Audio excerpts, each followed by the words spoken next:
దీంట్లో ఎప్పటి నుంచో మాకు థ్రెట్ ఉంది.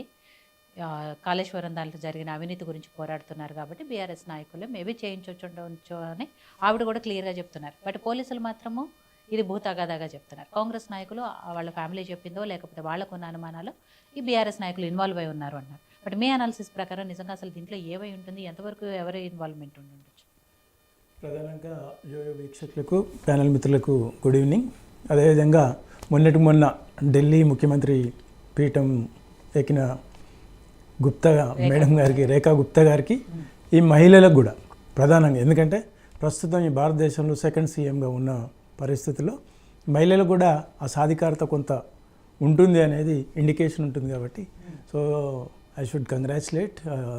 అయితే ప్రధానంగా వీళ్ళందరూ అంటే ఇంక్లూడింగ్ రేవంత్ రెడ్డి, బండి సంజయ్, కిషన్ రెడ్డి, వీళ్ళందరికంటే సామాజిక బాధ్యత ఉన్న వ్యక్తి ఈ రామలింగమూర్తి అని నేను అంట. ఎందుకంటే కాంగ్రెస్ పార్టీ అధికారంలోకి రావడానికి కాళేశ్వరం అనే ఒక ట్యాగును వాడుకొని వీళ్ళు ఎవరు కూడా కోర్టులో కేసు వేసినట్టయితే నాకు తెలియదు. వీళ్ళు వేయలే కదా. అంటే ఒక కామన్ మ్యాన్కు ఉన్నటువంటి సామాజిక బాధ్యత మైకుల ముందు మైకులు వగిలిపోయేటటువంటి మాట్లాడేటువంటి ప్రతిపక్ష పార్టీలకు, ప్రభుత్వాన్ని విమర్శించి పబ్బం గడుపుకునేటువంటి వాళ్ళకు లేదు అని అంటున్నాను నేను. ఆ విషయంలో నేను ఐ షుడ్ అప్రిషియేట్ రామలింగం గారు.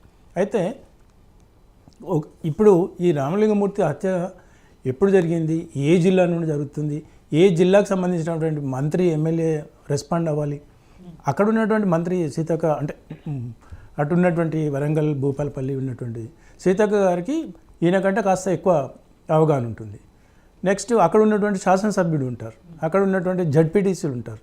వీళ్ళందరికీ లేని ఉత్సాహం కోమటిరెడ్డి వెంకటరెడ్డికి ఏదో ఇక నేను మా అన్నదమ్ములు కొంచెం మా గ్యాప్ ఉంది కాబట్టి సీఎం కేసీఆర్కు రేవంత్ రెడ్డి గారికి మాకు కొంత గ్యాప్ ఉంది, దీన్ని కవర్ చేసి పైన కొంచెం మేకప్ చేసుకుందాం అన్నటువంటి అత్యుత్సాహమే కనిపిస్తుంది.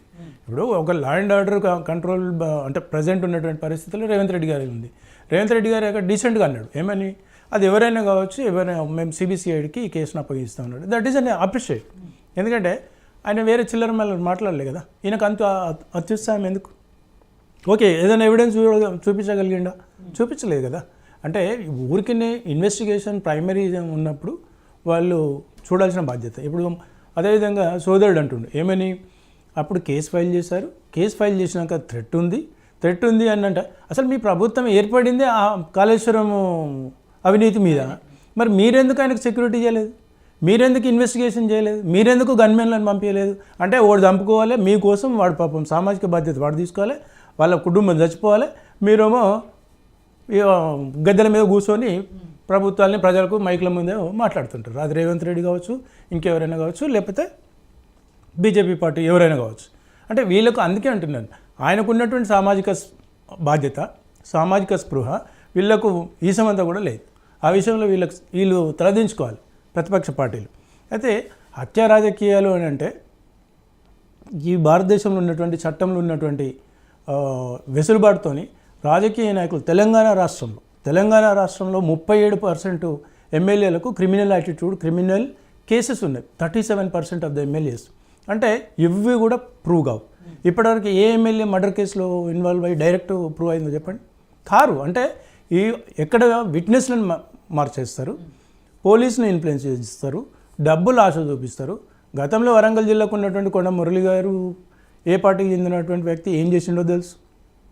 రాయలసీమలో ఉన్నటువంటి పొలిటీషియన్స్ వర్గ పోరాటాలతో ఎంతమంది అమాయకులు చనిపోయారో మనందరికీ తెలుసు. కరీంనగర్ జిల్లాలో ఉన్నటువంటి పరిస్థితుల్లో ఎవరెంతమంది చనిపోయారో తెలుసు. ఇవన్నీ చరిత్ర చాలా ప్రస్ఫుటంగా కనిపిస్తుంది. కానీ ఈ దొంగతనంగా ఈ తెర వెనుక చేసేటువంటి రాజకీయ నాయకులకు ఎప్పుడు కూడా ప్రత్యక్షంగా శిక్షలు పడలేదు. అది ఇవాళ 2023లో జరిగినటువంటి, అంటే 23-24 ప్రకారం 199 కేసులు పెండింగ్లో ఉన్నాయి. అంటే క్రిమినల్ కేసెస్ ఎమ్మెల్యేస్ మీద. అంటే అటువంటి నేర చరిత్ర కలిగినటువంటి రాజకీయ నాయకులు ఎక్కడ కూడా ఉన్నదాన్ని వాడు చెప్పడు, ఉన్నదాన్ని వీళ్ళు ప్రూవ్ చేయరు. ఎందుకంటే అంగబలం అర్ధబలం ఉన్నప్పుడు ఒక సామాన్య మనిషి కొట్లాడలేడు కదా, వ్యవస్థకు ఎదురలేడు కదా. అందుకని అటువంటి తరుణంలో ఇప్పుడు నక్సల్ సోదరుడు అన్నాడు ఏమని, నక్సలైట్లు ఉద్యమిస్తూనే ఉంటారు, నక్సలైట్లు పుడుతూనే ఉంటారు, అవినీతి ఉన్నంతసేపు ఆక్రందనల మధ్యన ఉంటుంది అని.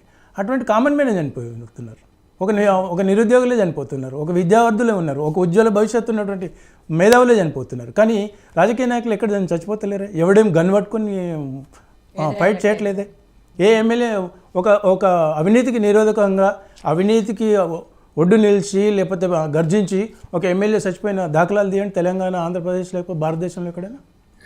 అంటే వీళ్ళన్నీ ఎమోషనల్ గేమ్స్ చేసుకుంటూ సామాన్య వ్యక్తికి ఉన్నటువంటి బాధ్యత రాజకీయ నాయకులకు ఉండదు. ఎందుకంటే వీళ్ళకి ఎప్పుడైనా మనం కన్వగా మార్చుకోవచ్చు కదా, ఎంతసేపు ఆ కోణమే తప్ప. అంటే డయాస్ ముందు మాట్లాడాలి, డయాస్ వెనకాల వాని పెళ్ళికి వీడు వీలవాలి, వీని పెళ్ళికి వాడు వీలవాలి, కలిసి ఉండాలి, కాదంటలే.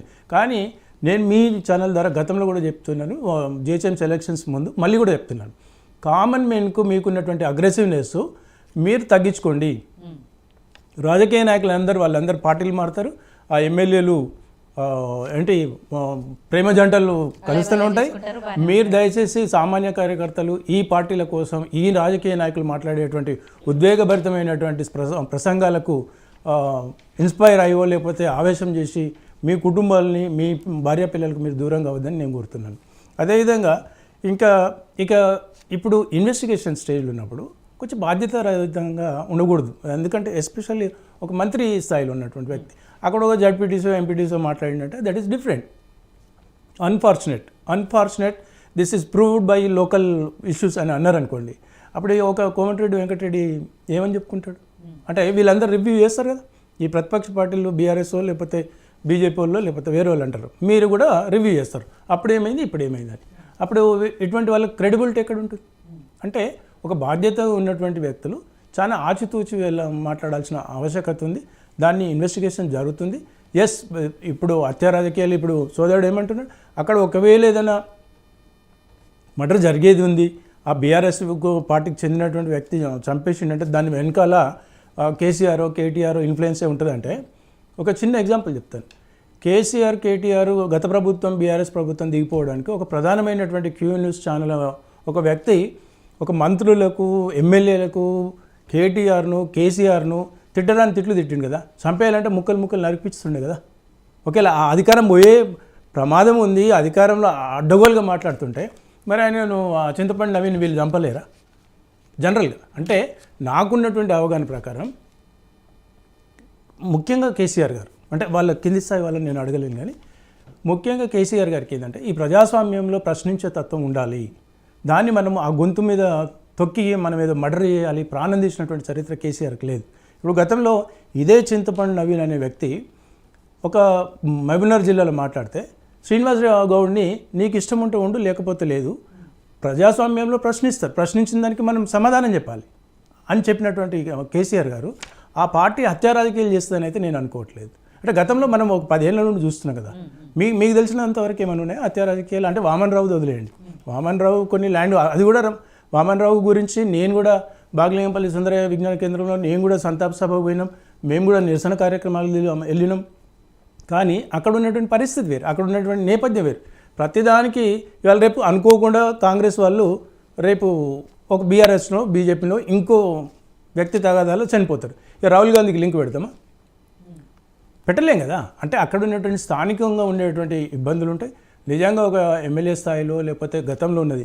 ఇప్పుడు నేను ఒకటే వీళ్ళని ప్రశ్నిస్తున్నాను, మీకు ఆ అతనికి వాళ్ళ కుటుంబానికి అలర్ట్ ఉంది, థ్రెట్ ఉంది అని అన్నప్పుడు మీరు ఎందుకు పోలీస్ వ్యవస్థను మీరు బాన్ చేయలేదు, వాళ్ళకి తగిన రక్షణ ఎందుకు కల్పించలేదో వీళ్ళే చెప్పాలి.